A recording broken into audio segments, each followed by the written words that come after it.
Yo, people, welcome back to another episode of All You Can Eat Chelsea. We are here, alive and well. Javon is running on very low sleep. I'm sniffing like crazy. I'm recovering from some sort of hay fever. I don't know what's going on. But we got two healthy brothers in the bottom of the screen here. Well, they might be somewhere else considering the edit. But Miz and Baba. Baba is back, ladies and gentlemen. He's back from his adventures. Man was doing Dora the Explorer, you know what I'm saying, all over the place. Man was in Spain. Tour.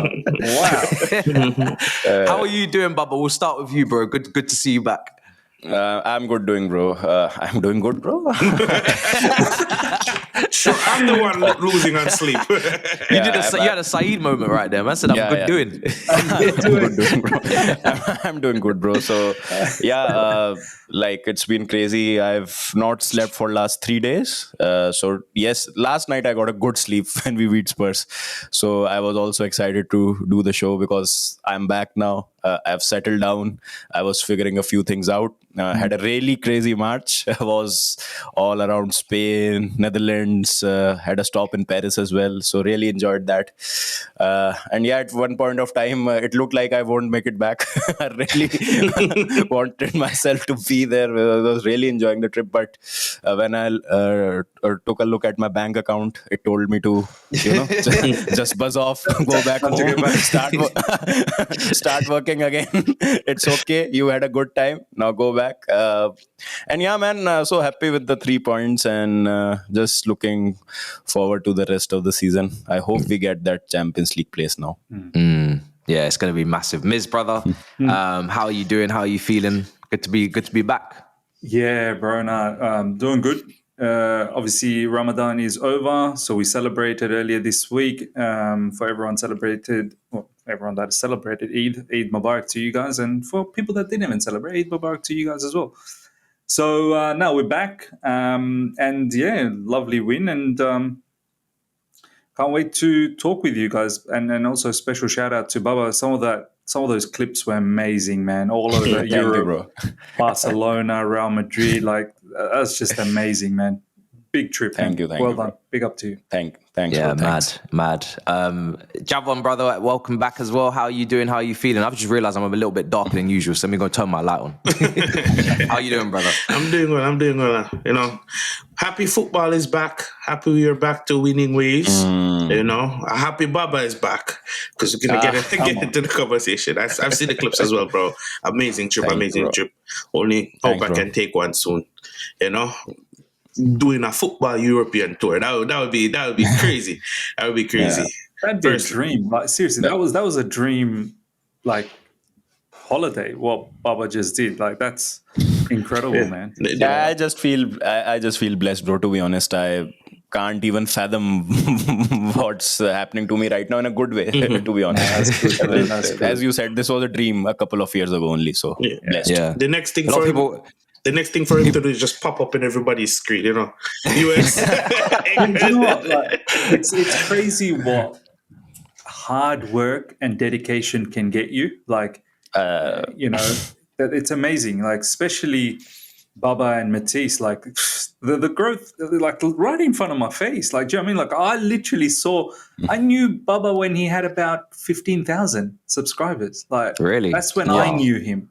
Yeah. And then he's nearly like, I don't even know, like 500,000 now. Do you know what I mean? Mad.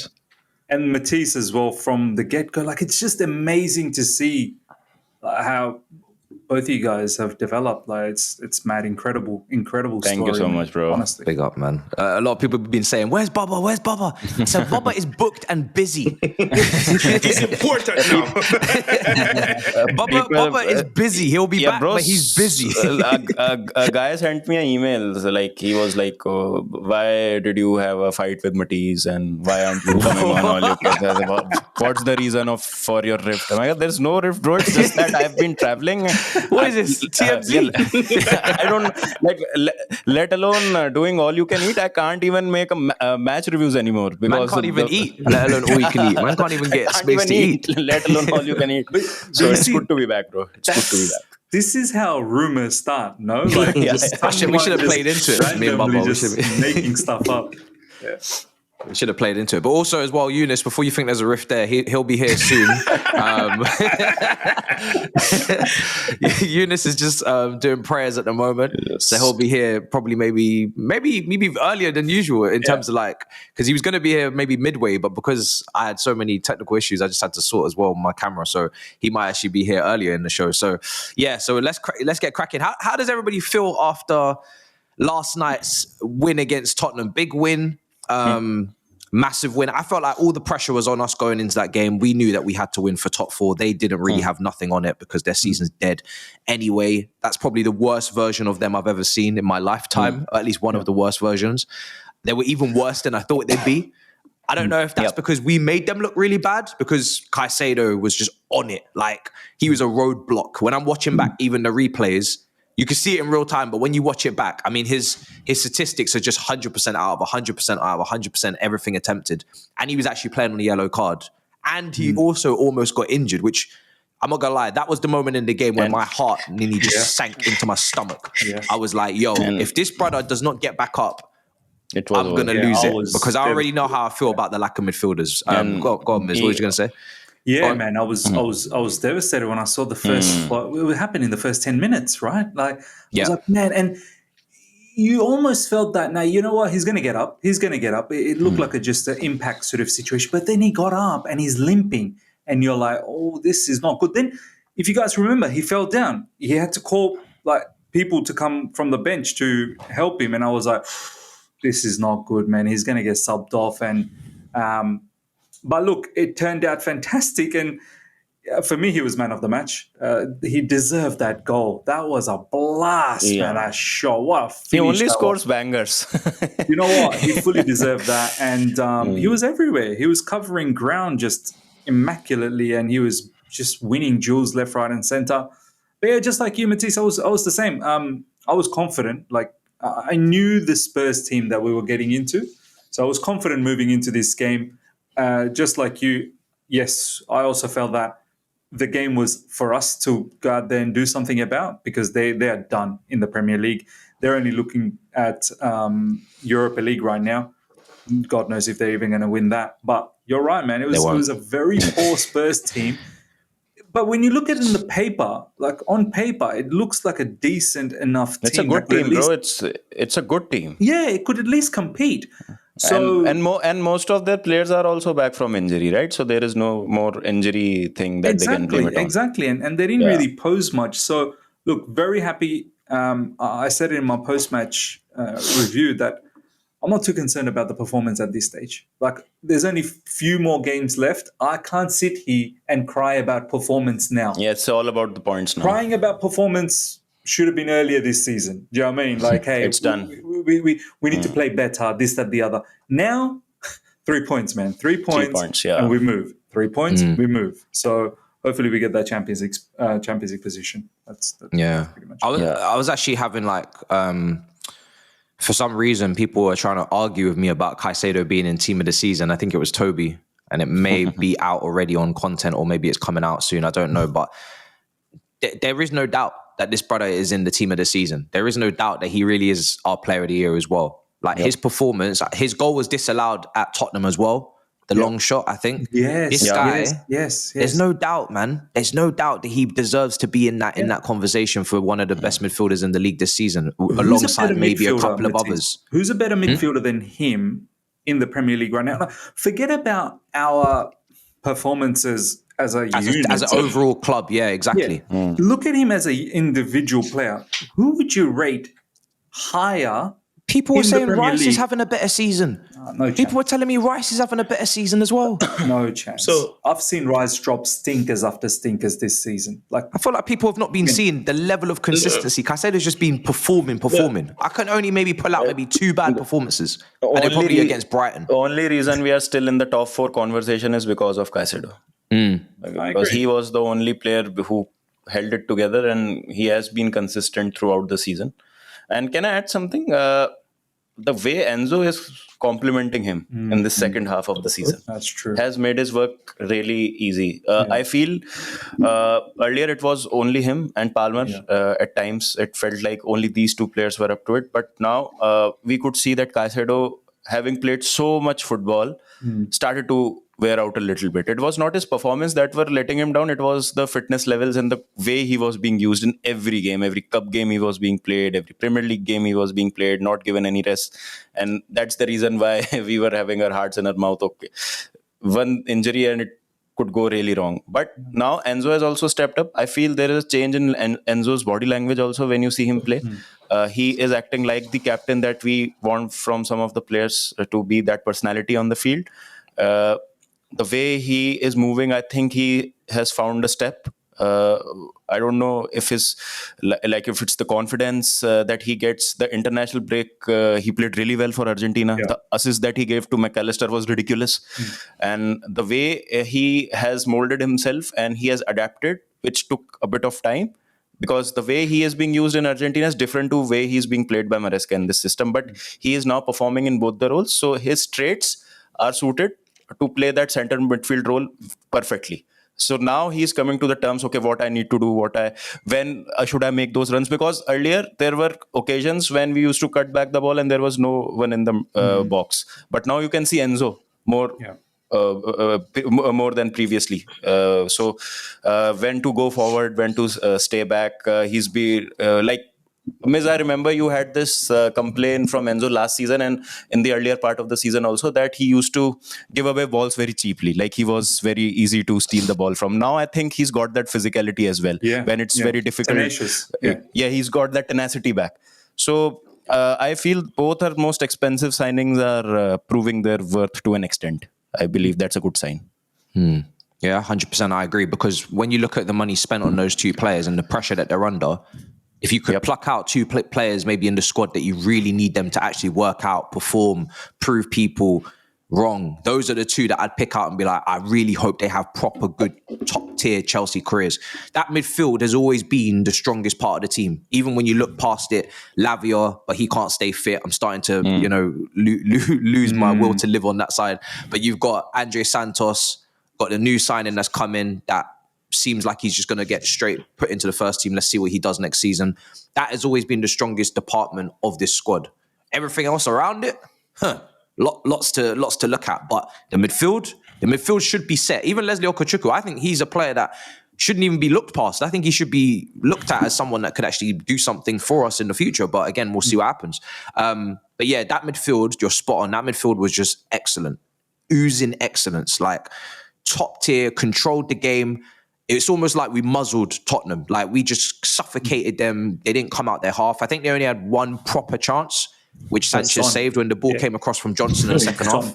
Yeah. But how did you feel when Sanchez let in one from the Sar shot? I was so devastated. I was like, and one more question, part A, part B. Why was it not given a red card? I don't know the rules because since the VAR has come into picture, I doubt my football knowledge because I don't really know what the rules are anymore. So as far as I'm concerned, if a player tackles a player, studs up, full blast contact. It was a red. That was a red. And it was not like it was a low contact. It was near about his knee and his ligament. From behind as well. And from behind and a little bit force, and you are looking at a very serious injury as well. Caicedo could have been gone. So I think it was a red. But what do you guys have to say? Yeah, it's a red. It's a red card. It was a red. I was saying it was a red. After when VAR looked at it. I thought it was... But Sanchez, man. I thought it was a red card. A part of me wants to say he didn't do the red card because he's going to disallow the goal and the tensions within the stadium. I don't really care. It checks all the boxes for a red card. When he came onto the Sanchez goal, I lost it. I don't want to hear this. Oh, the pace of the ball beat him.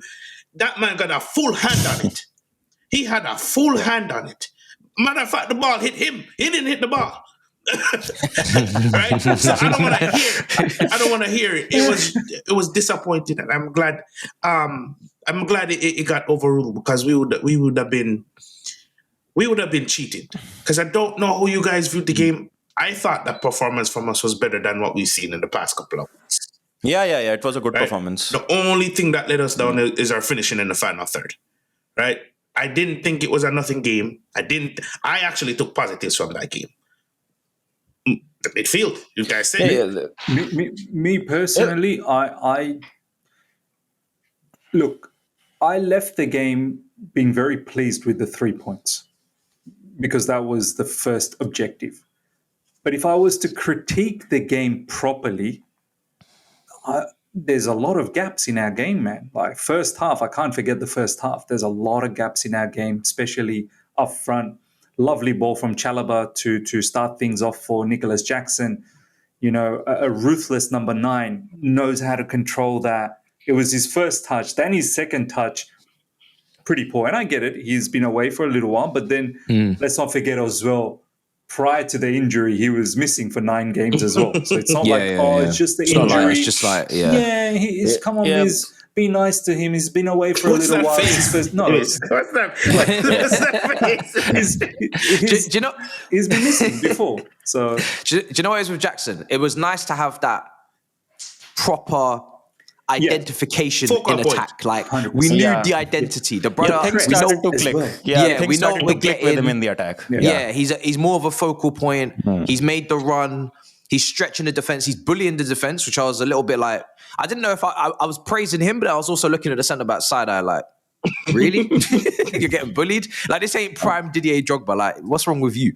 But again, he's bullying them. He's getting good work and good change out of the centre backs, which is creating space for others. So it was just good to have him back. However, I agree with you, Miz. I was also looking at it like, if I'm being completely honest, I would like an upgrade on him next season. Like, this season was like and I know he's been injured, but this season was like, either you're going to kick on correct and really assert yourself as first choice, and you're going to get the goal tally that justifies that, which was the aim was always like minimum 17, 18. Yeah.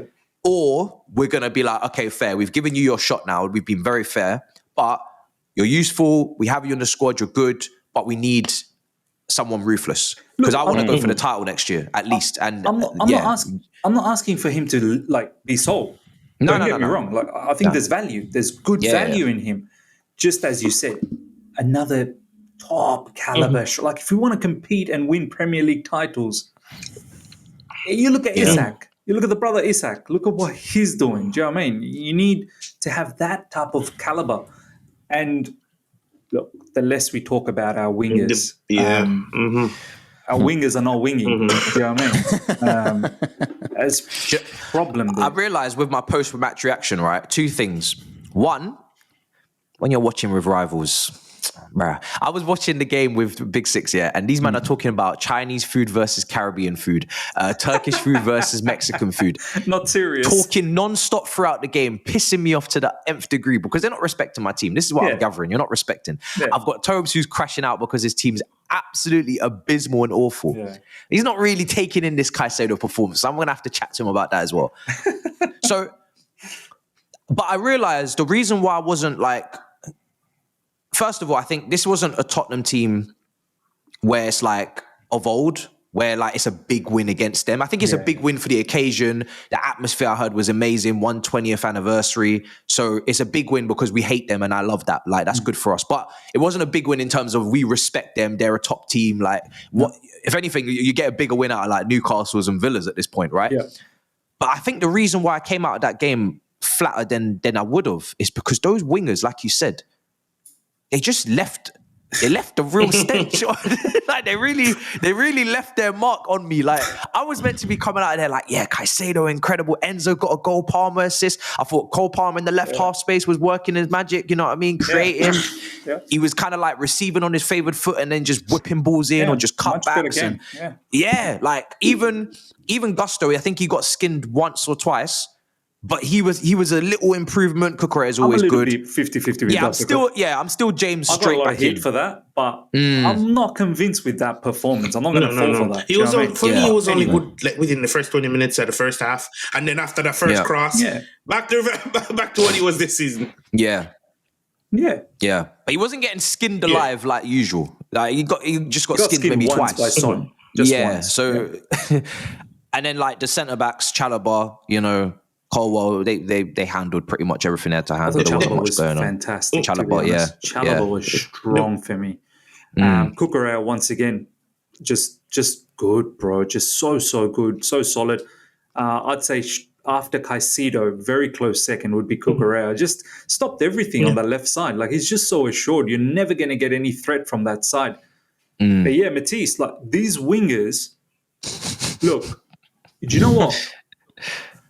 I don't know about you guys. I expected a victory against Spurs. Like, I was very confident. Yeah. Like, in my preview, I said 3-1. And that was being nice because Spurs are diabolical at the moment. I don't know how Ange's got the job still. I know he's my Australian compatriot, but brother, you got to go. Like, you are not doing your thing there. So we get the victory. That's fine. If these wingers don't contribute soon, because Brentford, Ipswich, Fulham, I think these are the next 3 that's lined up. They're winnable games for us. Like, we could really solidify a nice, spot in that 4th or 5th position. And no disrespect to any of these teams.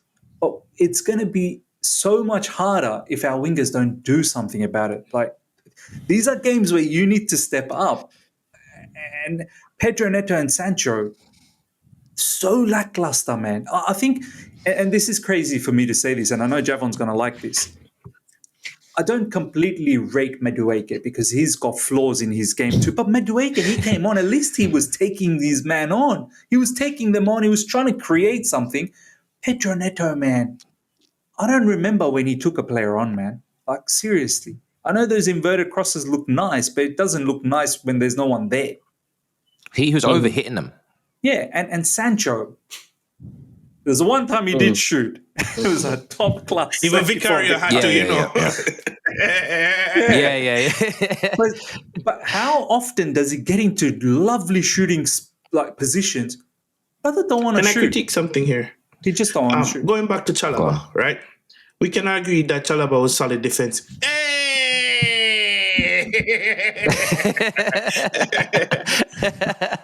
Big up, brother. What you saying? You good? I'm good. How you guys doing?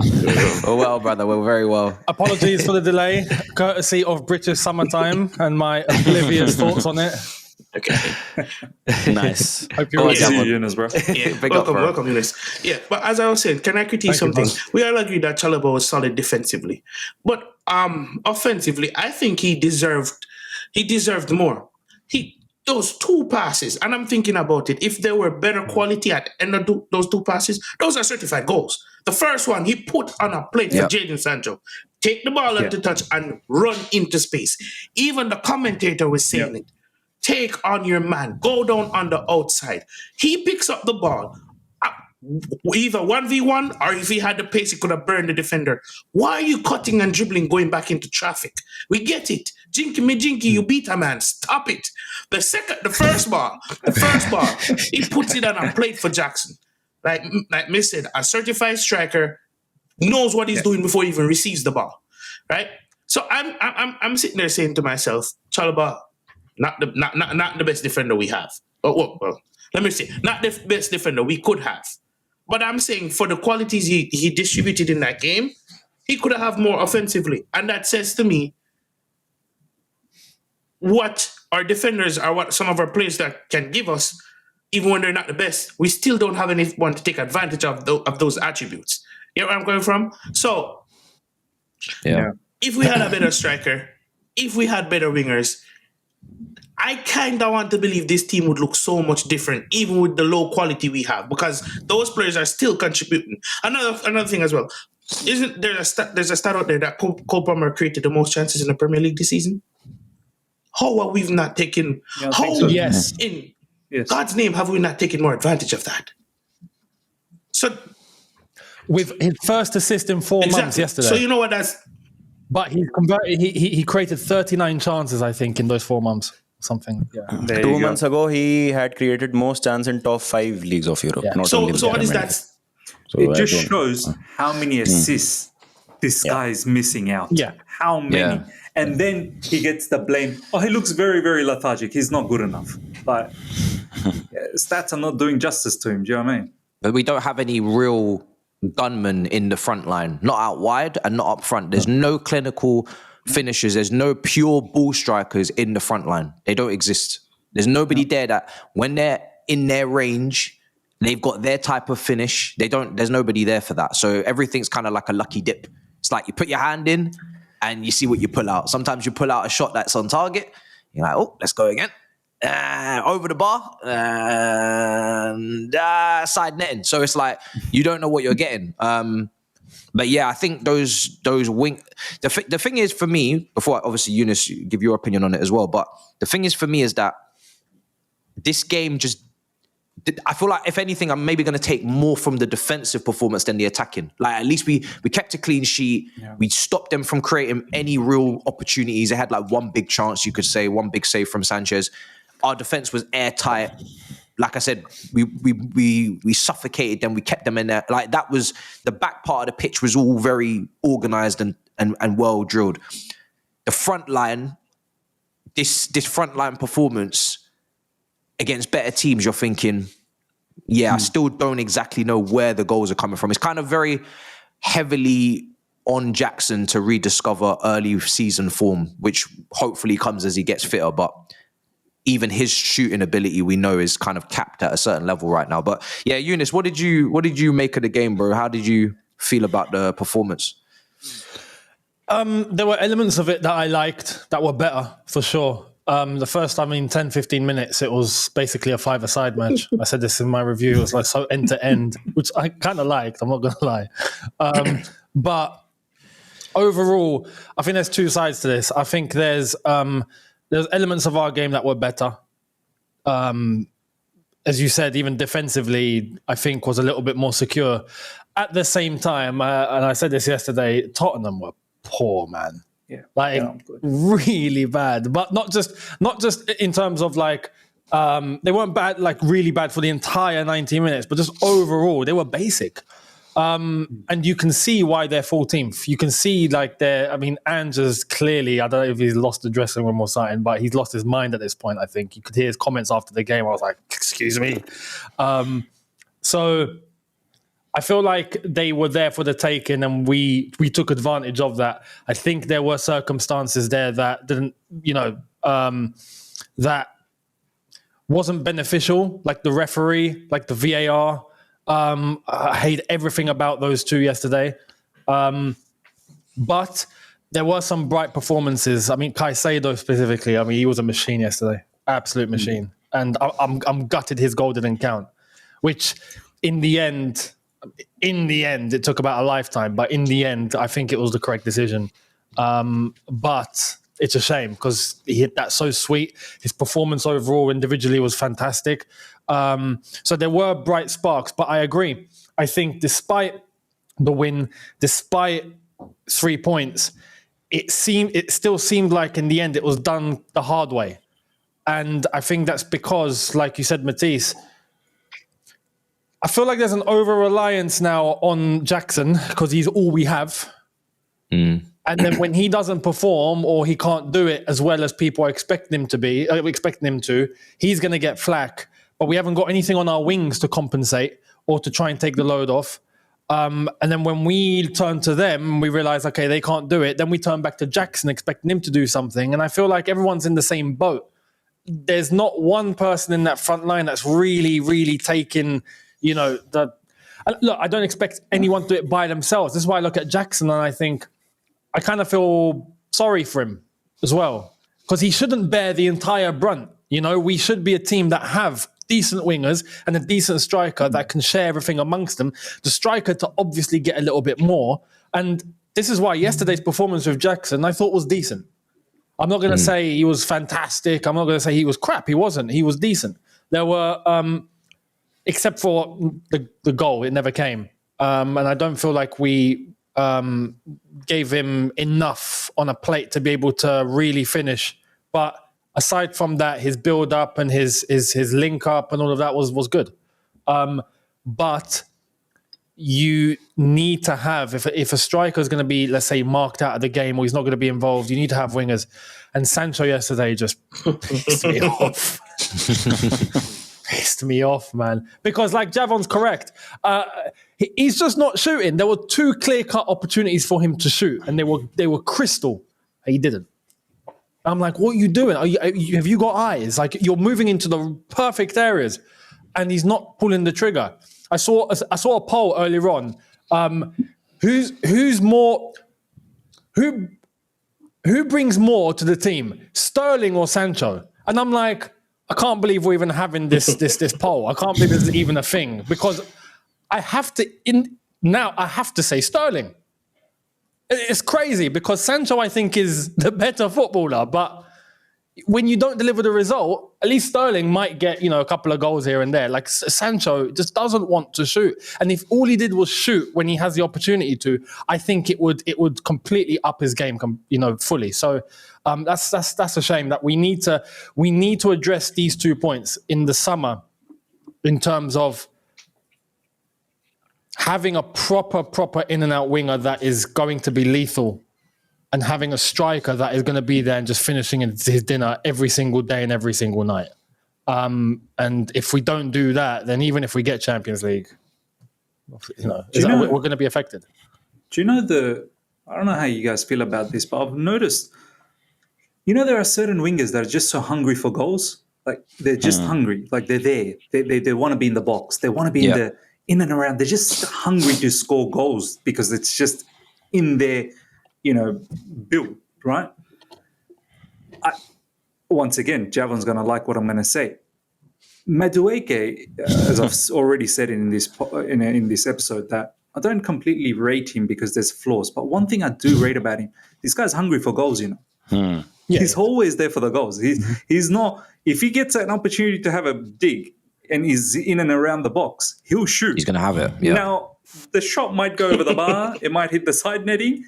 But he's shooting. The brother has got one thing in his head: he's shooting to score.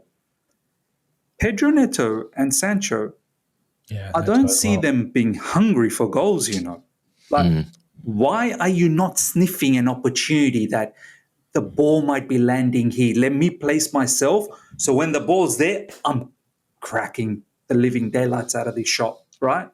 They're not interested to be in those areas to score goals. They're more interested to be out wide, which is fine. I know that's where Maresca, but, they're happy to be there, do a little bit of shimmy, pass it sideways.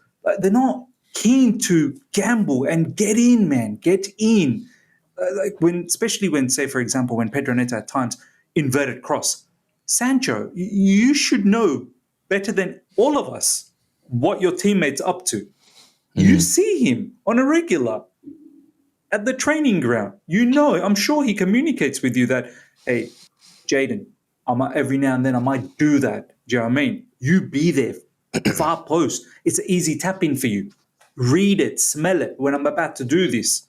See my body language when I'm about. You should be able to tell when I'm going to take this inverted cross so that you beat the offside trap and you're there and it's an easy tap-in for you. But do you know what, bro? Sancho doesn't seem like he wants the ugly goals. Do you remember when Chalobah could have had his goal on his debut and it ended up being an assist because Madueke just stole it from him? He just said, listen.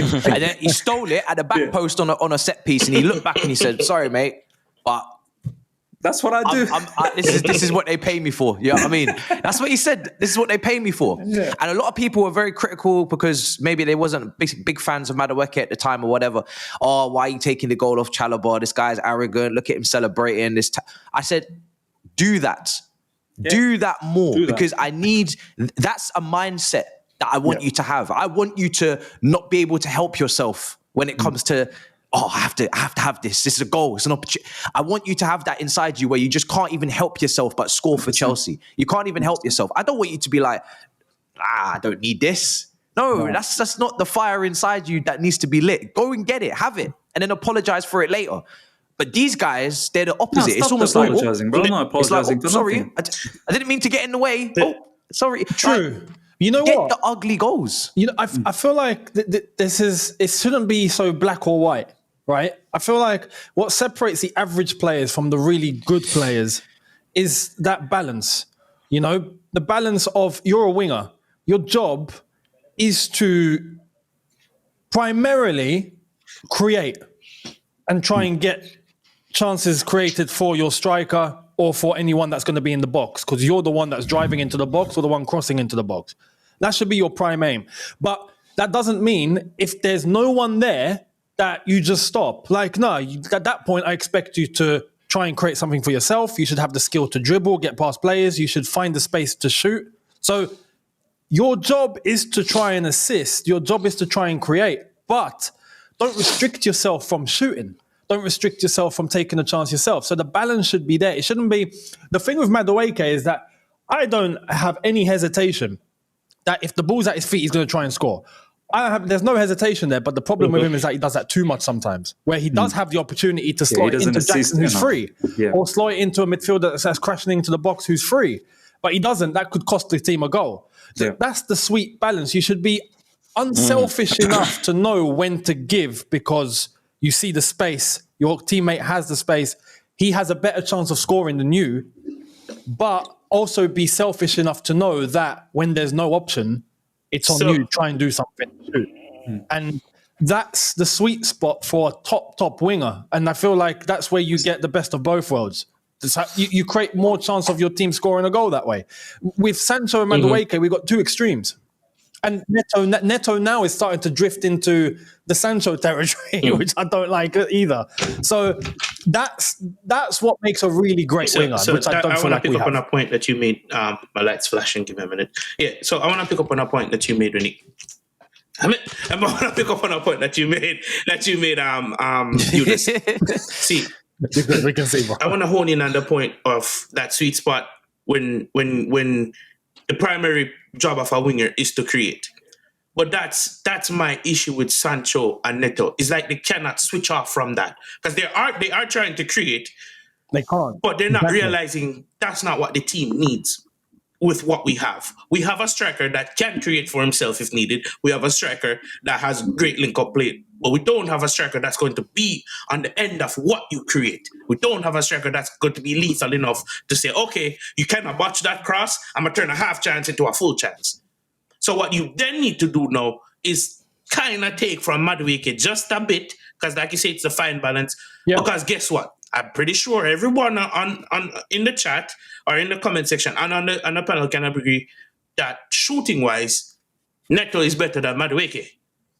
If that's the case, why are you not using your attributes and your good capabilities?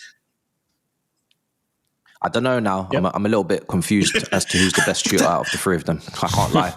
Because even Sancho at Dortmund, I would have thought his shooting is on point. But now I don't know. But in Dortmund, you get more space. The fact that you're having that doubt is because they don't do it enough, Matisse. It's not about the quality. It's because they don't do it enough. At the very least with Madueke, he's going to shoot. But you're saying this because he's actually shooting. So that's my issue with it. It's them not realizing what's needed for the team right now. Yes, we know you can create, but the team, we're not taking advantage of that. Have some personality. Have some vim.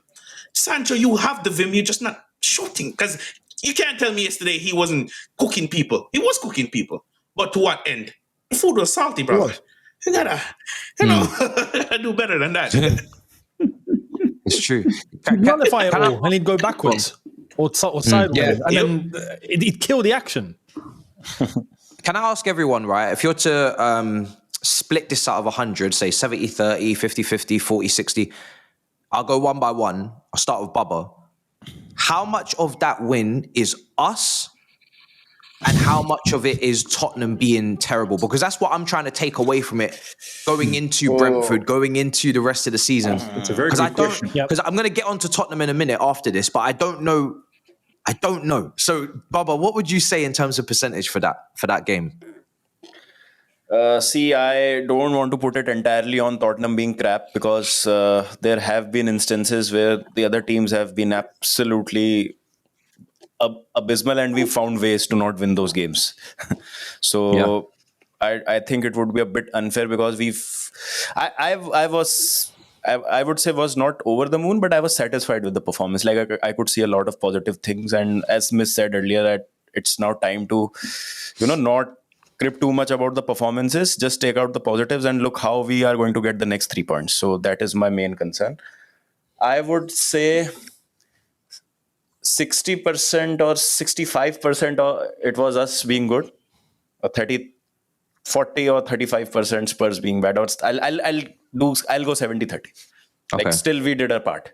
Still, we did our part. I feel that, okay, I was really surprised because the added time, which was given 12 minutes, Yeah. I was pretty sure that we'll concede because there have been instances that, and like just before the added time was signaled, I think Sanchez made that save of Son.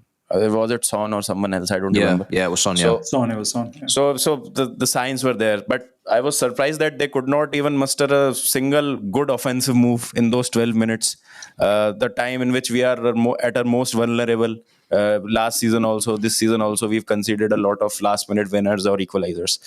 So yeah, I get your point. Spurs were not at all good. They lacked the intensity and the intent in front of the goal, but I don't want to take that away from our players because Caicedo was rock solid. Our defense looked good. And the thing is, things started to happen when Jackson was on yesterday, right? Because before that, our attack was looking all over the place. So these are the positives and these are the things that we consciously did correctly. So don't want to put it entirely on Spurs being bad. Yeah. What about you, Miz? So, disclaimer. Don't take me as negative. This is asking a genuine question, and I'm genuinely going to answer it. So, I didn't do this in my review, just to let you all know. In my review, I kept it very positive. I didn't want to delve. But Matisse has asked an honest question, which only requires an honest answer from me. Oh, shit. If I'm being serious and seriously critique this, I think it's 50-50. I really do think it's 50-50. It's 50% us being good, and it's 50% Spurs being diabolical. Now, what do I mean by that? Put us in that same match, put us against a quality team, it's a different game. Not that long ago, just before the international break. That disclaimer won't work, bro. I'm sorry. You need to do better with your disclaimers. You're going to get absolutely smashed in the comment section. Bro. I know. I was getting smashed in my review, but do you know what? Just to kind of help you out here, I just feel like when I watched us, I also saw Tottenham's lack of defensive structure. Like they didn't seem to be putting up any resistance. It was just open fire. Nothing. Like there was so much space. Yep. And I'm just like, in an average Premier League game, who is giving you this amount of space? one. There was no like, Exactly. oh, let's sit back and let's close some gaps and close some spaces and be organized and be strategic. It was just, and Ange said it before the game, he's just like, we're just going to go have fun. I was just like, that suits us. When people want to have fun, then we can have fun too. We'll you know what I mean? fun. Everybody can have some fun. You know what I mean? But if someone comes with an actual plan and a little bit more about them, it's like, oh, okay, now this is going to be a little bit more cagey. So I get what you're saying. I get what you're saying. But go on. Look, the 50% that I want to give is, I think, as a lot of us have said, Caicedo, top game from him. Cucurella, very, very good game from him. Chalobah, we've talked about Enzo Fernandez, Cole Palmer. But if we came up against a team that is well structured and has a better squad morale, I'm telling you, like, we could be stretched in this game. As Younes said, the first 15 minutes was basketball. You're telling me a better opposition might not put away some of those chances in that first 15 minutes. It could have really cooked us, right? So you're lying to yourself if you think this is a complete team. Like, you're literally lying to yourself. It's not.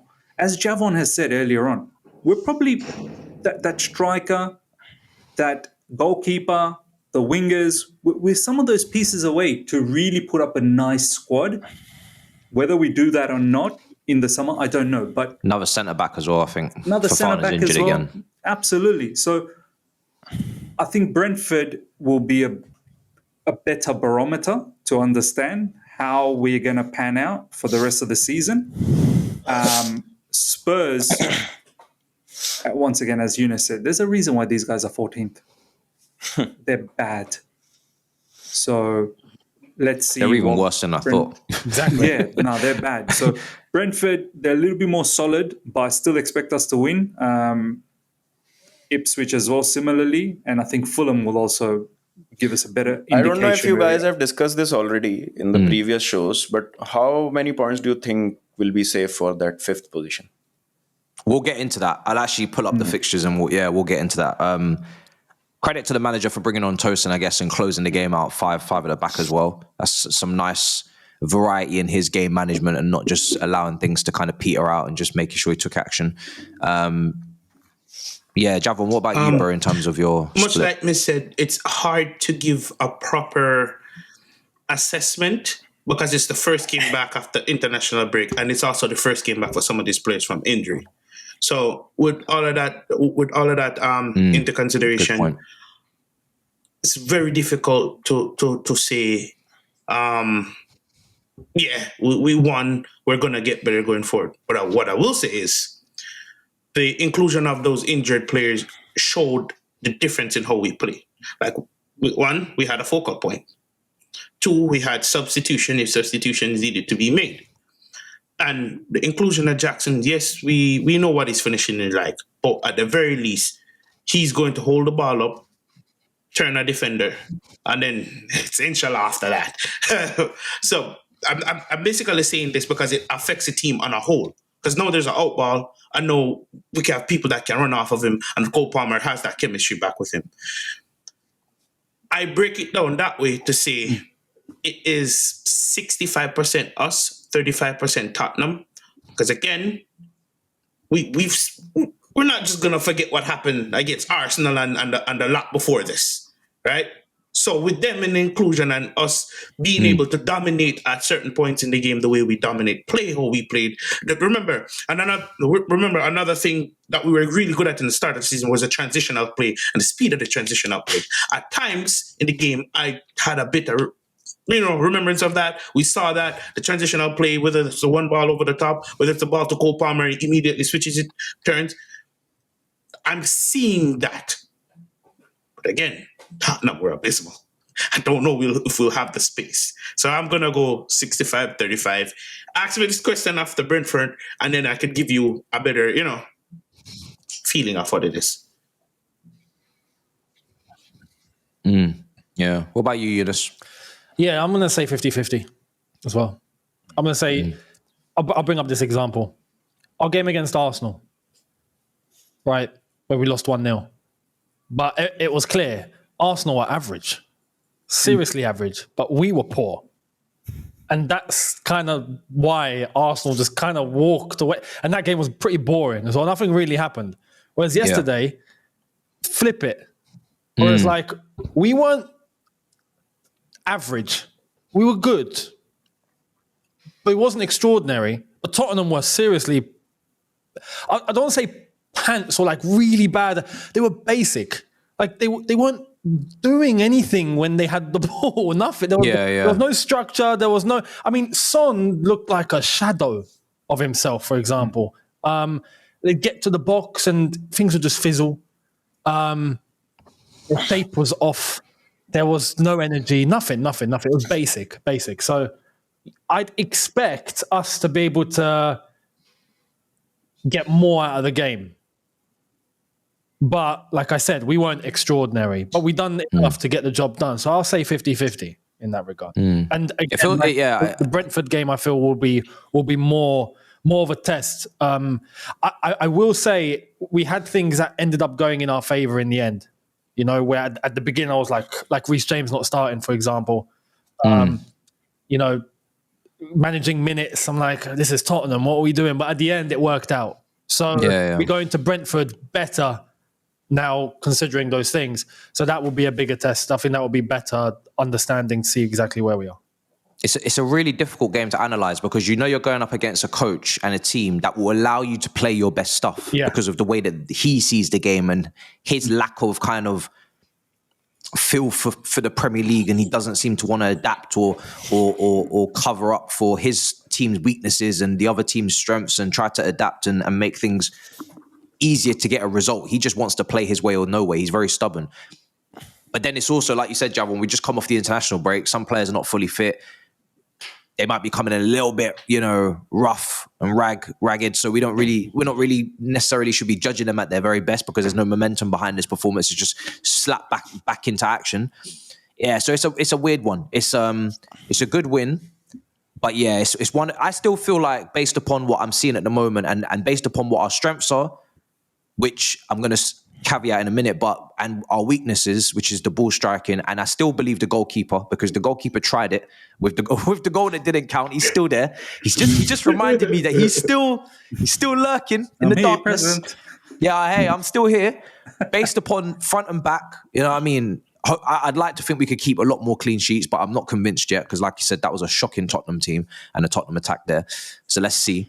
But yeah, based upon it, it's going to go down to the last day. I think it's going to go down to the wire. One thing I do want to point out is that with that Caicedo performance and how great it was, it just showcases once again how much of a tightrope we're walking on with his fitness.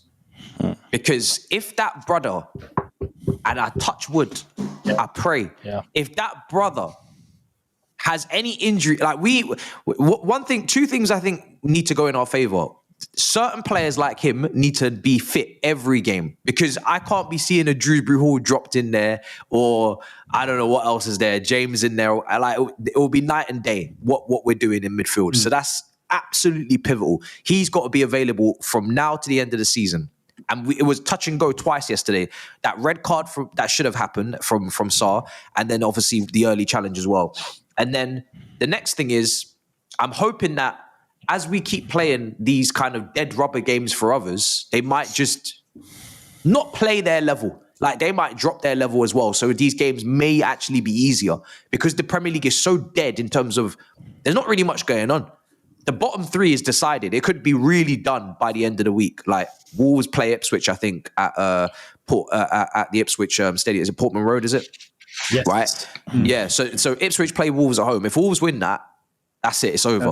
Relegation is done. So, in theory, Everton, Ipswich, teams we should be beating anyway, just hopefully don't even put up a mad fight and just roll over. Yeah, just roll over. Nothing to play for. Fulham, they're kind of getting into their mid-table kind of groove now. Hopefully they just roll over. Brentford, roll over. Do you know what I mean? Hopefully.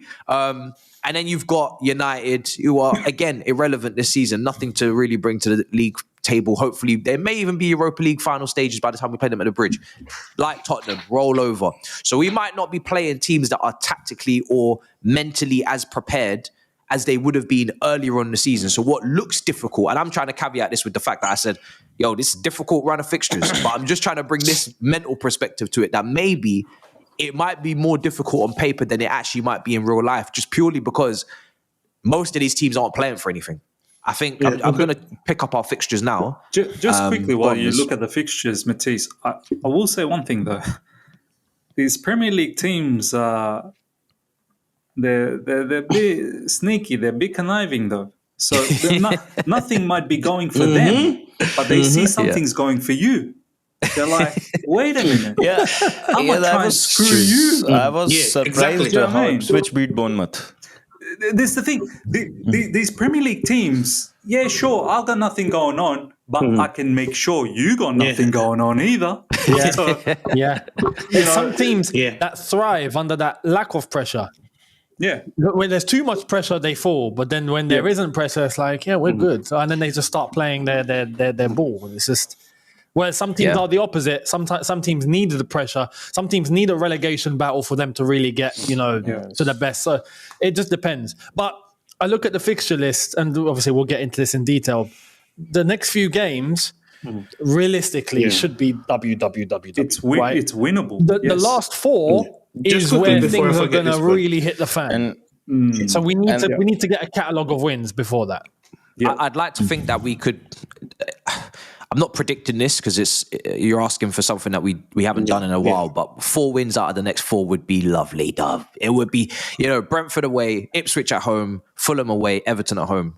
You get 4 wins out of 4 there, you might be laughing because, even though the final 4 are headaches, that level of consistency going into those final 4, I'm expecting there to be a decent margin to 6th place. Maybe similar margin to what Forest have built up right now, where they're not really thinking about outside the top 5. They're 7 points clear of 6th. They're going to make it. They should make it. Do you know what I mean? If we get 63 points, gets you 5th. So how many are we away now? All right. So if we was to get 12 points, we'd now be on 63, which was the same tally we got last year. So 4 more wins. We finished 6th. So 4 more wins, I think, gets us 5th. 63 was last year's tally that we had, which would equal with the 4 wins, and that put us in 6th, yeah. 3 points off Tottenham in 5th. Yeah, it put us in 6th, yeah. So 65, we probably need 65 to be 5th? I'd still target like 68, 67, 68 personally. So high 60s, I think. If you're going high 60s, you should be all right. What are the historical ones, Matisse? Just have a look at the last 3 seasons at least. I'll tell you, miss. In the last 5 seasons, the highest point tally for top 4 is 70 points. Top 5, Baba. Just go with the 5th. Because I think the 5th position will go to 60. Like for top 4, I know it's 64 points. The average is 64 points in the last 5 seasons. Highest is 70 and the lowest is, I think, 63 or something. So 64, 65 points should be enough. 64 is, I feel 64 is the magic number. This is the thing. So if that's the case, then there's 12 points, 13 points to try and grab. It's doable. 24 remaining. Quick question. There's a caveat here. What happens if our English team wins the Europa League? Do we still get the 5th spot? Yeah. Yep. It's everywhere, all the T. That means England will have 6 Champions League teams. Yeah, that's mad. That's if the Europa League winner is not in a Champions League spot at the moment, which they won't be. Which they won't be Tottenham or United. No, but that's not happening. Tottenham or United are not winning the Europa League. That's not happening. Yeah, it's United or bust. It's United or bust. It's a United thing that they could win that. Because remember when we won it? We won the Champions League. We dumped Tottenham out. In 2012. I remember that. Yeah. Yes. Another thing before they finished 4th, I think, that season. As a point back when you were discussing Caicedo, we also have to hope that playing him relying on him this much doesn't affect us next season. Because look what happened to Lavia at Southampton. So that's a good point. Exactly. So I don't want it to get to Caicedo another brilliant season, but the next season he's breaking down like 4 games here injury. We can't have that because he's meant to be getting better going forward. But we have but that's why I really do hold. It doesn't matter what happens this season. To be honest, I'm still always going to look back at that January window and not be happy with it because I feel like we've taken an unnecessary gamble with our midfielders' 100%. fitness, and we are running them down, like you said, because we can't afford to not keep them out there for full 90 because whoever's coming on is such a drop-off that we just can't trust them to see out the game. And remember, the Club World Cup is coming in the summer. You're going to want Caicedo to play in that because that's a lot of money on the line for the club. The club have already shown financially there's chinks in the armor. There's problems because they've had to sell the women's team to Blues Co. Ltd. Or whatever it is. You don't do that if you're rich, right? But Matisse, surely he won't play. He's not going to play the first. He's not going to play the group stages. Yeah, when I looked at the Club World Cup, I thought to myself, without taking the piss, you could potentially maybe rest for 2 out of the first 3. Two out of the 3 group games, you could look to rest, or at least heavily rotate. And then when we take on the Brazilian side, Flamengo, we gotta go balls to the walls with them because them Brazilian teams don't play. Yeah, that's our second game. Them Brazilian teams don't play. I'm not sure about the Tunisian team. I don't know. I know them well. I know them well. Yeah. They're most likely physical. They're decent for African level. They're decent, but I expect us to win. And then I think we have a Mexican team. Correct me if I'm wrong. I don't know. If Leon got kicked out. They got kicked out. So we're not playing them anymore. So there's going to be a playoff, I think, between LA and some other team. Another Mexican team, I think. It's another Mexican Mexican team, I think, yeah. But don't forget, Santos will be back. Andre Santos is coming back. He's participating for Chelsea in that Club World Cup. So we'll have a midfielder there. Uchuku will be back too with us. And Estevao is not. Will Ugochukwu Will should our be back. Las Palmas midfielder be playing? I heard he's good enough. That's a good one. Yeah. I'm not sure. I keep hearing he's good. I saw his highlights against the match he had last weekend, Las Palmas versus someone, I can't remember. He played good. He played 45 minutes, but he played He good. has to be good to be moving Okachukwu You out sure it's the Ugochukwu and not whole squad, KDH? to be honest. So, Yeah. both. KDH is gone, in my opinion. KDH should be on the first bus back to Leicester. You know what I mean? Like there should be no qualms about that. He's a good, tidy player. He could play for he could be a squad player for like a Fulham, or he could play for a Palace. You know, he could be in the Premier League, but just not here. Not here. He's our future sporting director. Yeah, man. Oh, he's doing his course. Bro, I had a few people in my live stream say, that's the first sporting director that is playing for his club and will future direct the club as well. It's mad. But we're hiring every position from youth now. So players, coaches, now sporting directors, they're going to, nurture all of them. Dewsbury Hall got tired after seeing Chelsea recruit everyone and anyone, so he was like, I'll do it myself. You don't know how it's done. I'm going to be the sorting. What is going on with Leslie Okachukwu? Is he playing for Southampton regularly? Yeah, he is, yeah. He is? Did he play? He's played 19 games this season in the Premier League. 19 matches. They're not starts, so his minutes are actually not great. Let me check if he started the last match. I was going to say, he's not getting 90s, that's for sure. No. He did start. Didn't he have a few spells where he was Crystal playing Palace great for Southampton? Or the day before. Like 3 or 4 games. In the beginning, Yeah. He did was. start. Yeah, he started against Palace. I remember the one against Man United. He had a brilliant Great game at Old Trafford. Yeah. I just feel like if we do sell him this summer, we're breaking even at best. Like we're not getting maximum value. How could we? What would be the reason for a club to come and give us a big profit on what we paid? Do you know what I mean? I just feel like similar to Angelo, we're not really maximizing on the profit necessarily for the young players that we've got in terms of the talent there. Like we haven't built him up yet. Do you know what I mean? We haven't even done the developing. I still look at him as a pretty much same player as when we signed him. I haven't seen any like kick on from him. So because he had a lot of minutes out in France, he was a big part of that team that he was at. So I don't know. I don't see why we can't loan him again to another newly promoted team next year in the Premier League. I don't see why we can't do that. I'd even like to think that he could play for someone better that just is a bit more equipped to actually play in the Premier League. Because I think those 3 teams are just up and down like yo-yos. Whoever comes up next season probably going straight back down. The quality gap is crazy. They've said that Sheffield United, Leeds and Burnley are all like in contention to win in the Championship. And I don't want in him the going to none of them Championship, they're clubs. all doing really well. But someone said it perfectly. Looking at those 3 teams, like, all 3 of you are going down again, aren't you? Like, Yeah.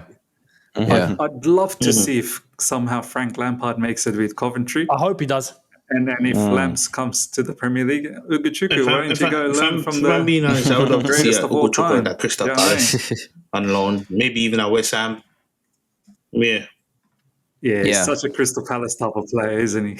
Yeah. Yeah, if he could play, if he got regular game time, I'd be down for that. I mean, Coventry are currently 5th. They're 2 points clear of 7th, so they might actually make the playoff. It's between them, West Brom, Middlesbrough, Bristol City.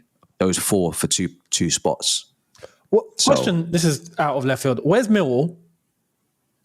They are 13th. They won't be going He anywhere. just never... fucking Matisse, can I throw a spanner in the something, mix? Millwall, man. It's been years. Something for you to think about.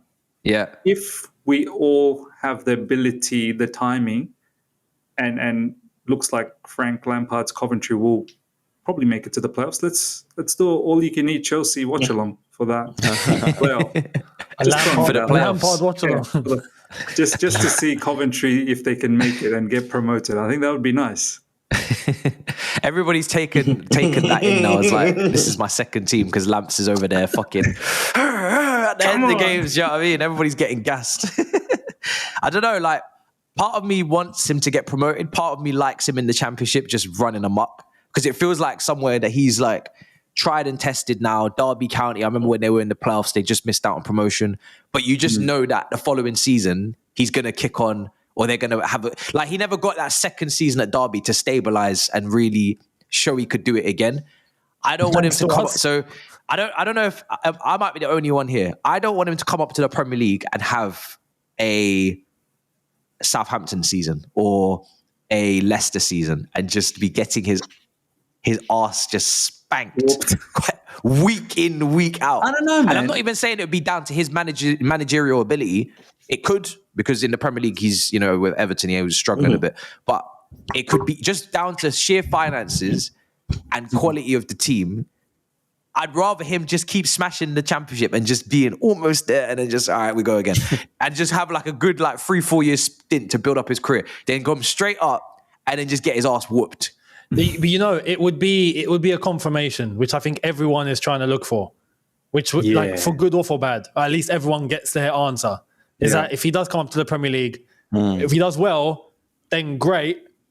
It's a resurgence for him. And if he doesn't, it's like, okay, we now have our answer. We all knew. But you know what? If he doesn't do well, I wouldn't be just looking. I'd be looking at the team. Are they good enough? Is there enough quality? Did they have the money to? Do you know what I mean? Because I don't look at Kieran McKenna if he gets relegated and think, oh, he's terrible. He probably could still go into the Bournemouth job, maybe, if Areola moves on. I don't know. But that's the quality is the gap is mad. Cunha is the difference between relegation and being 10 points clear of relegation. He's that good. It goes hand in hand. I mean, an example always shines for me, coming up from the Championship or even below that, is Eddie Howe with Bournemouth. He took them from League 2 to the Premier League or something, and then kept them there. And then look at him now. That's a good example of, obviously the team needs to be equipped, but the manager has his share. And Lampard now has enough of a track record where it's kind of always stagnated at some point. We need to get an answer. Are you about it or not? And right now in the Championship, he is. In the Premier League, we still don't really know. We still don't know. Listen, this man is a partial Champions League winner as a manager. So, partial Champions League winner as a manager. He took us out of the group stage. What are we talking about? Took us out of the group stage. Took us out of the group stage. Oh, in that case, yeah. So AVB is a partial Champions League manager too, yeah? Nah. That's all Roberto. I'm not having that. No, I'm not having that. No. Sorry. Based upon what I was watching, we'll give it to Lampard. Brody wasn't winning nothing. We weren't winning the Champions League. Even Lampard weren't lifting that Champions League at the end of that season. For us to win the Champions League, somebody else has to start the race, bro. Nah, bro. Nah. Javon, it's not about how you start. Do you know what I'm saying now? Because if you interviewed Lampard, I'm telling you now, he don't want nothing to do with it. He don't want nothing to do with it. He don't want I don't think he would be that shameless. He's cheeky. I don't think he'd be that shameless. I really don't. He made us finish top 4 this season before. He got us out of the group stage. He'd be like, no, of course. He'd be like, no, of course. I've got a part in that. No, but seriously, no, I don't. Yeah. That's true. Younes, you nailed it, bro. All right, so let's move on to Brentford to close. Any changes you want to see in the 11 going forward into that game? This is kind of, I guess, like a mini preview for it, but for me, I want James back in the team, 100%. Right back. Yeah. For Gusto. Not midfield. I'm still not happy with the goalkeeping situation. I personally would just have Jorgensen in goal until the end of the season. But he's not going to do that. I don't think that's happening. Yeah, it's not happening. I'm thinking about bringing Madueke. For one of either. Pick one. Doesn't matter. Mm-hmm. Take a pick. I'm probably actually picking Sancho to come out the team before Neto. Put Neto back on the left, just because I know Neto from a pressing standpoint. If we're counter-pressing Brentford, we're looking to win the ball up the pitch. I know he can help contribute to that.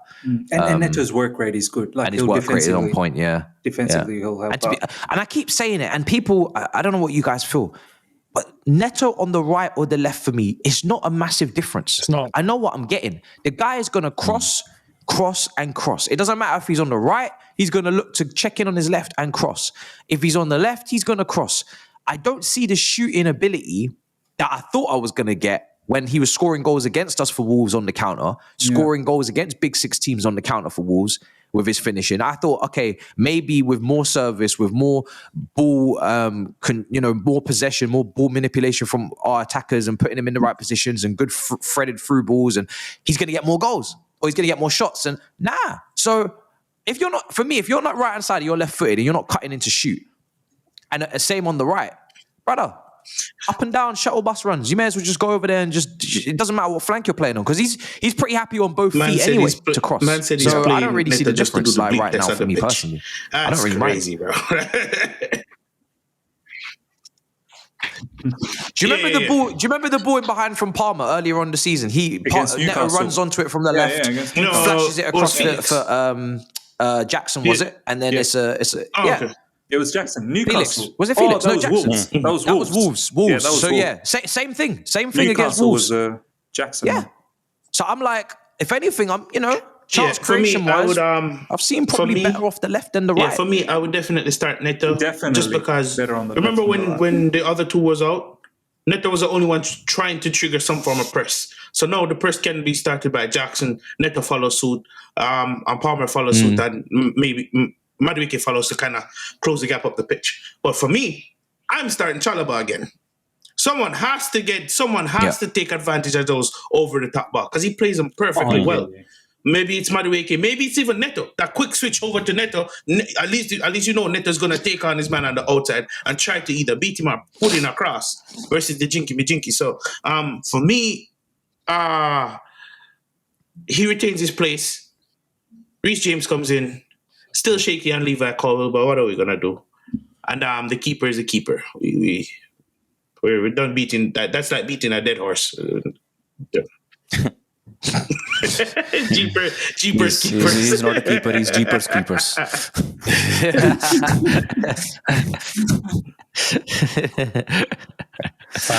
It's funny because he actually had a good game by his standards against Tottenham. Was it me or did I think he was diving too high when he stopped it? I think he was going over the ball.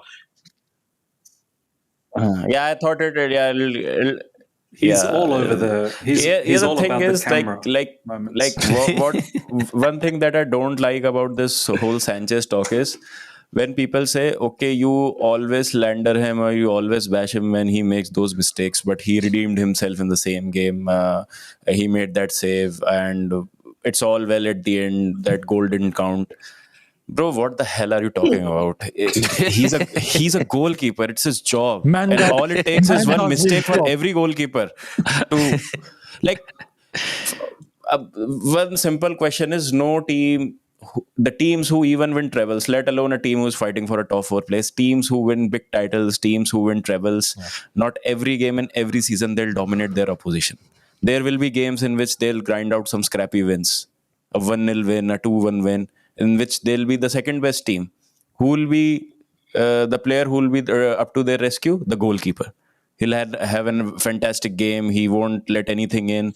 And that's how winning is done, basically. I still remember in the Conte's first season, Courtois made that save against Sunderland. We won that game 1-0 and gave us a lot of confidence. We were not particularly dominant in that game, but that is how a season pans out. Like, you will lose games in which you play well, and you have to win those games in which you don't play well. And your goalkeeper or your striker will come to your rescue. So we were talking about these things, what we need to do, what we don't need to do. It's funny how at this stage of the season, if we had a very good goalkeeper, we could have grinded out so many points. Yeah, we'd have like 6 more points. And it works the other way around. If we had a very good striker, we would have won a few of the games in which we have drawn or we have lost at the very last minute. So it's funny how a world-class striker or a world-class goalkeeper helps you without even you noticing. He redeems himself. 2 things. You shouldn't be playing a game where you have to redeem yourself within the same game. That's the first thing. Like, what are we doing here? You're a goalkeeper. Have a good game. Secondly, even if you want to understand or hear that argument, this is consistent. Game per game per game per game. He makes a mistake and has to redeem. What kind of living is that? Yep. That's like living from paycheck to paycheck. What are we doing here? We need to Just stop it. I understand that you guys don't want us to be overly negative on Robert Sanchez, and you want to, back him on game day and kind of support him. But brother, let's not kid yourself. As Midju say, it's not delusional. No, we can't shy away from the fact that he should be gone at the end of the season, irrespective of even if he has like 10 back-to-back Peter Cech level performances. From here till the end of the season, there's no fooling around now. He needs to be gone, bro. He's not Chelsea level. Mate, with Sanchez, let's not kid ourselves, right? But there's a portfolio of 2 seasons of this guy. Yeah, and then he pulls off a nice worldie here and there. But there's a catalog. You go to like Argos and you could get like a full catalog. Like with Sanchez, there's a full catalog of mistakes and errors. You can just go and like flick page to page to page. It's endless. So. Let's not pretend. Let's not pretend. We're setting the bar too high. Like I'm looking even at Mendy level for like 12 months. We're talking cup finals, 0-0s against Liverpool, big saves to keep us in it, to take us to the penalty shootout, Champions League run. Like he had bozo moments against Madrid, home tie. Like he had some bad moments in his Chelsea career. He had a drop off.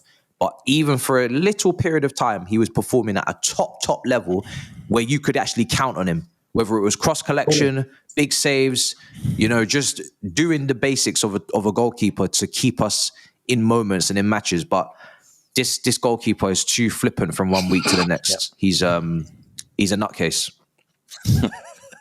and he's had some great games. But why did he had to shave his head bald, bro? Like everyone's calling me everyone's calling me Baba Sanchez these days. How could you not, Javon? Oh boy! And he's got a beard, I swear, as well on it. So he literally he's copying you to a T.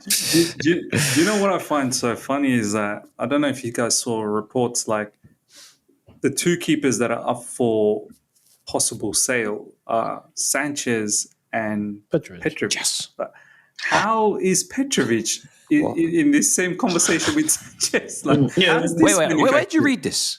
Just literally a few days ago.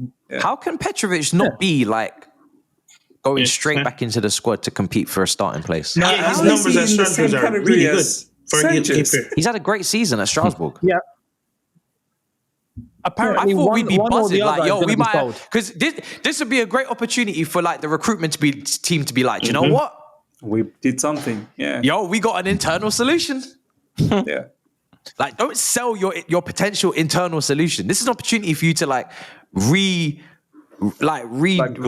ignite your one of your spine positions that you've effed up so badly multiple times. Like this is like your get out of jail card. Don't throw it away. The problem is, if Petrovic is actually ready to be competent for us for a season, not even world class, but just be not costing us points, maybe giving us 5 over the course of a season, then wow, what an improvement. Now we can focus on striker. Now we can focus on left wing. Now we can focus on centre back, because Fofana and Lavia, I know we've not spoken about them much today, but Lord have mercy. Yeah. Where are these 2 brothers? Again, in injured. The hospital. Oh, no, they're in A&E. I don't know. You'll find them there. I don't know, man.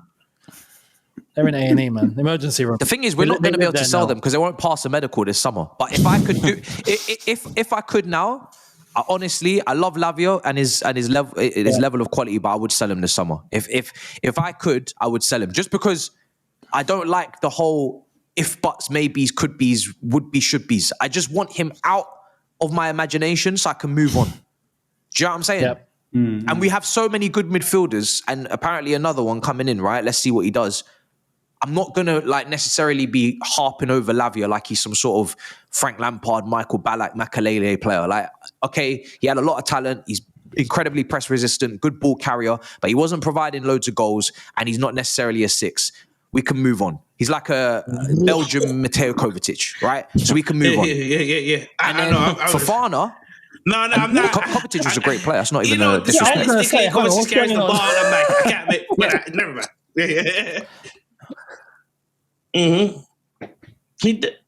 Lavia carries the ball as well. Lavia carries the ball. He does. He does. I was just laughing at your coping mechanism, bro. Like the way you are coping with this situation. I am mentally trying to get out of this. I am coping. Yeah, I'm hoping- that's a huge compliment. For It's a huge compliment. He's not done enough to be given that level of compliment. He's not even played. gonna He's not say, even yeah. played 10 games. I'm doing, but that's how much I believe in the talent. When we signed him to round off the trio, I said this is a Real Madrid midfield rebuild right here. This is Blasphemy. This is Chouameni, Camavinga. Like What are you talking about, bro? It is, isn't it? It is. Yeah. Tony Cruz, say it, bro, say it. Hold on. I hope there's no Galacticos watching this. Let me spin the block. Let me spin No the block. Madridistas in the chat. Caicedo is having a great season, right? Enzo is performing. And we all know if he was to leave Real Madrid, he could maybe go to Real Madrid in terms of like that's the type of player he is. And Lavia, I know he hasn't played, but we know if he was playing regularly, we've seen in the when those three actually play in midfield, is actually a decent Christian midfield. Carambeo. But not Manchester. not Manchester. Come on, man. What's that Cut me saying? some slack. What's that saying from Gino De Campo? right, If my someone mute this grandmother had man. wheels, she would have been a Someone mute bicycle. Madrid.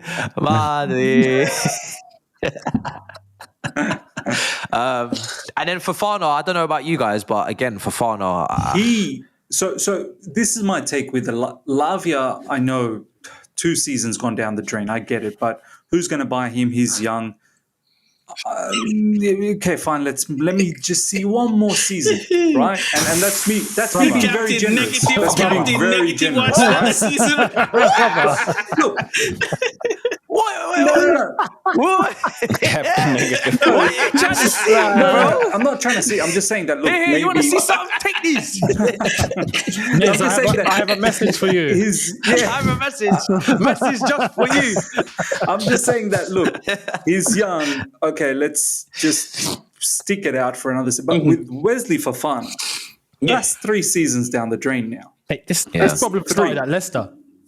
Yeah, so for him, he's about to have his entire 5-year contract just diminished through injuries. Like, so, I mean, but once we've again, who's seen buying these players, cases man? Who's No actually one going to buy these players? where a club can believe that they can fix the injury issues, or maybe if he goes to a less physical league like a Fofana, because remember he was having conversation with this boyhood club Marseille, if I'm not mistaken. They've wanted him back, so that's a potential solution. I know we just laugh, but Yeah. I'm willing to take the chance on Lavia for one more season, only because of his age. He's really, is he like 22 now? Yeah. He's only 20. He's 20 or 20 21 or something. Yeah, right? I think he's young. 21. Let me He see was his 19 age. when we bought Yeah, him. so it's Yeah, worth he's 21. actually He's just seeing turned- what he's can just be turned done 21 in next January. season. He's Plus, young. we know we're not going to young. rely on him. Fair. See, you're laughing at me. That's fine. He's young, and his the wages is only like caveat 40K. is he has to be now fifth choice a week, midfielder. so it's not necessarily. Yeah, Yeah. his wages are low. Yeah. I'm Are already they? Yeah, he's not on big wages. Oh, brother. Sit down, He's not man. on big wages at all. Because he was Yeah, on, man. he was on his wages peanuts are very low. at Southampton. Like he was. He can't be on big 40K. He must be on minimum. He must be on. No, I think a 60 must be what he's really on. Javon, you're onto something with that Marseille thing. I think that's a really good shout. You know, Wesley Fofana back to Marseille, back home. Marseille got to sort themselves out first, though, man. There's chaos over there. I mean, Yeah, it's chaos right Zerbi now. saying, I'm What? not training you. Players are like, yo, if you're not training us, we're not training. Like, The only issue with your point here is that we made. Oh, he's making 45K. That's insane. Yeah, sit down, brother. Sit down. Fofana, we paid a world record fee for a defender. Score analysis at this point. Yeah. Get How these we get him brothers out, bro. nothing. I feel Yeah, like I would Wesley actually let Fofana Kepa go on a free to might be Bournemouth. open to Saudi as well, like with the Muslim, background that he has. Habibi. Is Fofana ready to give Yeah, up at bro. the top level? Yeah, just like that, and just go Saudi. Bro, With his injury, he should be thinking about money. Get He the should bag. be thinking about like, let me set my career up for good now in terms of financially looking after myself.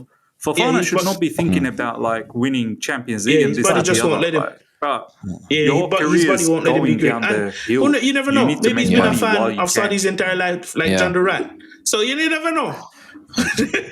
He grew up watching them.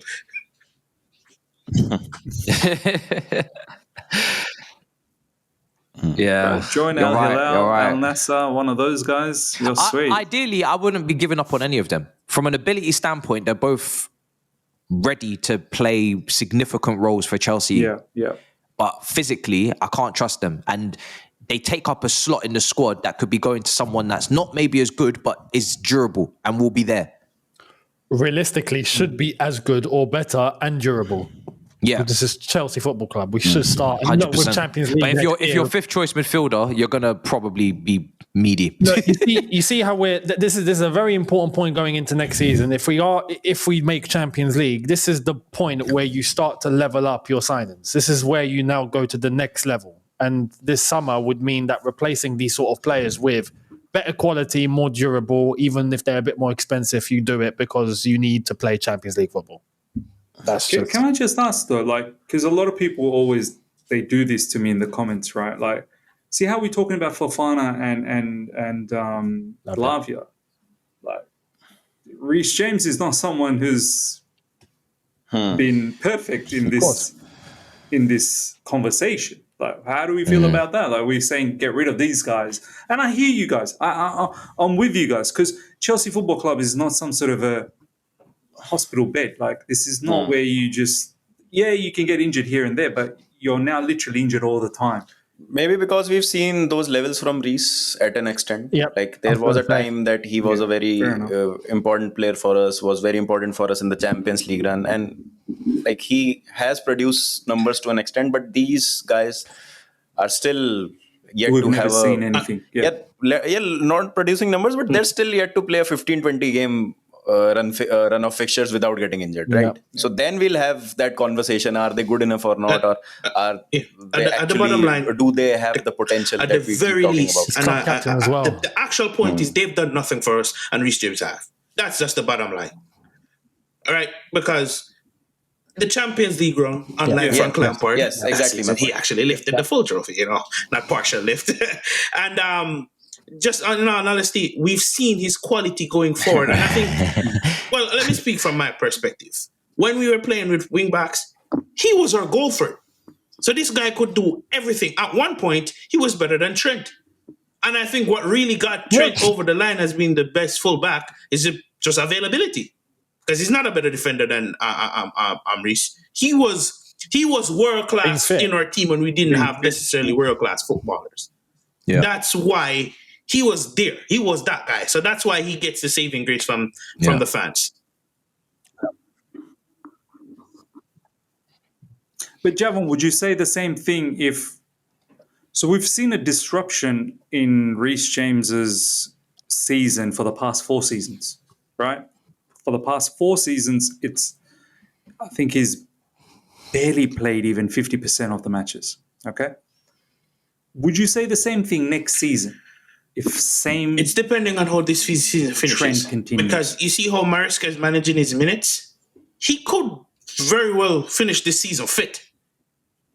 Please let him finish the season fit. But the trend is on right now because he was fit yesterday. It's just Maresca opted not to use him because he's going to use him on Sunday.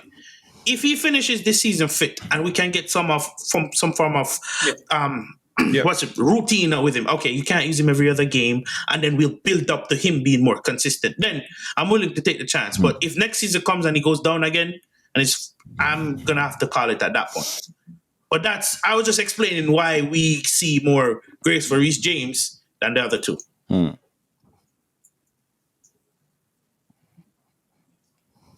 Yeah, of course. Yeah. Yeah, I agree with that. Yeah, I think that's everything covered. Brentford away, 2:00 kickoff, I think, on Sunday. Massive game. Brentford, by the way, haven't won a home game in 9 games. Mm-hmm. Oh dear. Wow. Just saying. Let's make it 10. Yeah, let's very much make it 10. No, I mean, okay, 8. Their win at home was 9 games ago. That was November or December, I think. Their home record is atrocious. So it seems like we're coming across a team that's not good. Like, and our players prefer to win as a favorite for that match. Yeah. And our players prefer to play away from home. We are going as favourites. Slight favourites, I think. Yeah. Once They've again, I lost think 4 it's out of their last. Sorry, they've not actually. That's Bournemouth, but yeah, it was slight favourites, but tight game. Usually when we go there, it's always a tight game. It's always we just nick it. what's Premier League Brentford's table form like for the last 5 games? two wins out of the last 5, 2 defeats, 1 draw.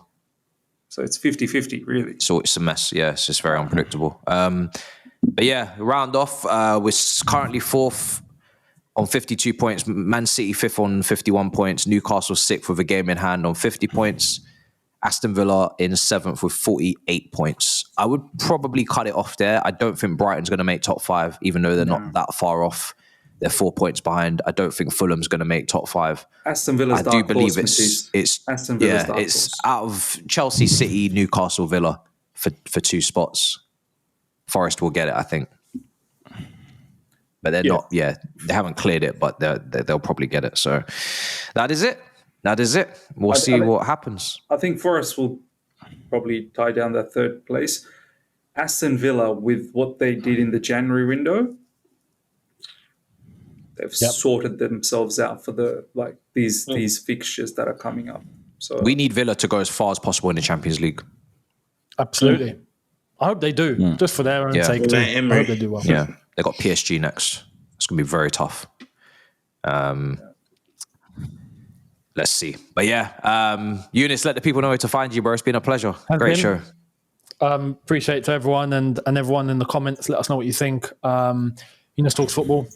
Find my opinions, reviews, the whole lot, and some docs coming as well.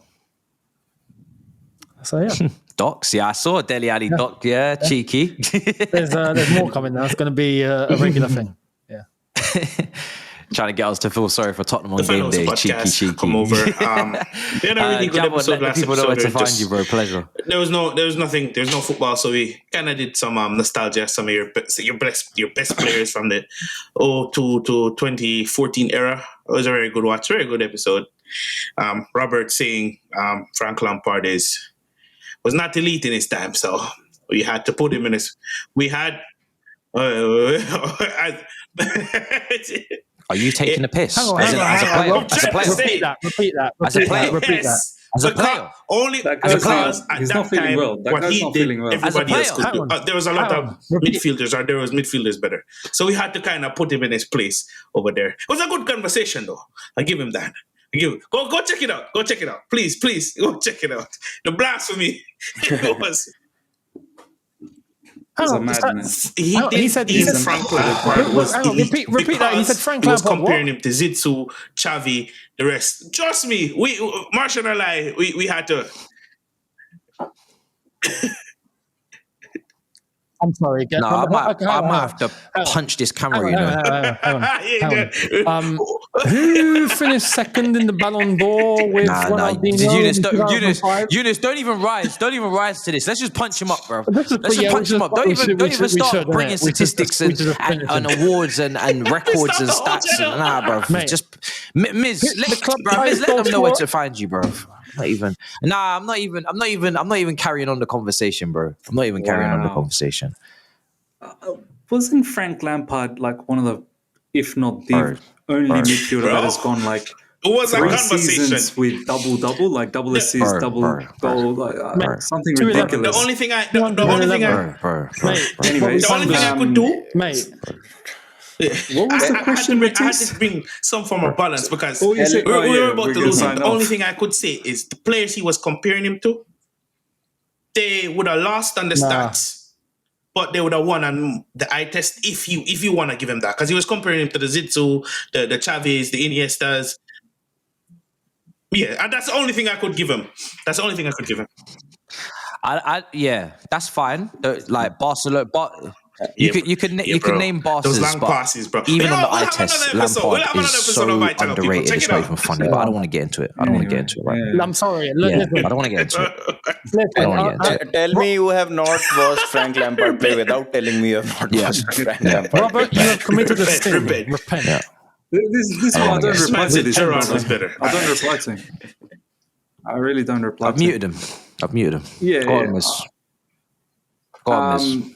Yeah, the other side of the coin, it's really ramping up now. So we're going to be focused on all clubs in and around us, not just Chelsea. So double uploads until the rest of the season.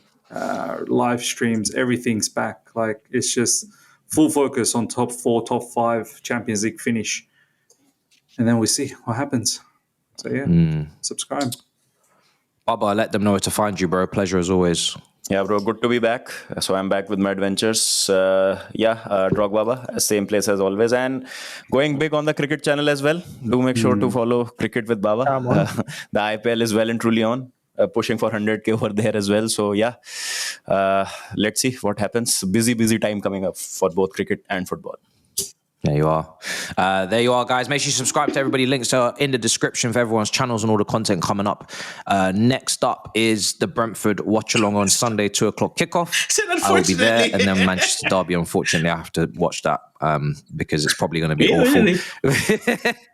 Yeah, Matisse, but, that's an important game for us. By We the need way. United to win. We need United to win. Oh yeah, true. So I'm just talking about from a spectacle. It's going to be peak. Is it at United? Yeah, no, it's like Old Trafford. I just think it's going to be a Brother bad saying he game. needs your support on Sunday, Yeah, bro. but you should be cheering United on, bro. Absolutely. I'm Jesus. keen. That sounds I need terrible. all of these but teams yeah. around us to drop points. United. We'll see. Usually United actually turn up against C, but we'll see They how do. that goes. They do. Smash up the icon. See you guys next time in a bit, people. Peace.